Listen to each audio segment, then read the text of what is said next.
அனைவருக்கும் வணக்கம். ரோட்டில் வெள்ளை கோட்டுக்கிட்ட மாடு படுத்துருக்குங்க பாருங்கள். 2 கன்றுக்குட்டி ரோட்டில் நிற்கிறது மாட்டுக்கு என்ன தெரியும். அதை சண்டை போட்டுக்கிட்டு ரோட்டில் விழுவுறதுனால வண்டியில் வேகமாக வரவங்க மோதி கீழே விழுந்துடுறாங்க. விழுவுறதுனால அந்த மாட்டுக்கும் சேதம், அந்த வண்டியில் வரவங்களுக்கும் சேதம். இப்போ நம்ம தமிழ்நாடு காவல்துறையெல்லாம் நிறையா இது கொண்டு வந்துருச்சு. அது மாதிரி மாடு குறுக்கால யாராச்சும் விழுந்தாங்கன்னா அவங்களுக்கு மாட்டுக்காரங்க தான் பொறுப்பு ஏற்றுக்கணும்னு சொல்லி வந்துருச்சு. அப்புறமேட்டு கவர்மெண்ட்டில் கலெக்டர் ஆஃபீஸில் மாடெல்லாம் இந்தமாதிரி சுற்றி திரிஞ்சால் ஆபத்தை விளைவிச்சிச்சின்னா அந்த மாட்டையும் பிடிச்சிட்டு போயிடுவாங்க.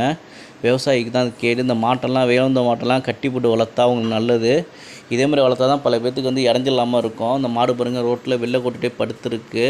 இதே மாதிரி செய்யாமல் விவசாயி எல்லாமே இந்த மாட்டை கட்டி போட்டு வளர்த்தா இந்த மாட்டுக்கும் நல்லது, விவசாயிக்கும் நல்லது. இந்த பயனுள்ள தகவல் உங்களுக்கு பிடிச்சிருந்தா இந்த வீடியோ லைக் பண்ணுங்கள், ஷேர் பண்ணுங்கள், கமெண்ட் பண்ணுங்கள். 5 அறிவு ஜீவனுக்கு தெரியாது, 6 அறிவு நம்ம தான் இந்த மாட்டை கட்டி மேய்க்கணும். இது பிடிச்ச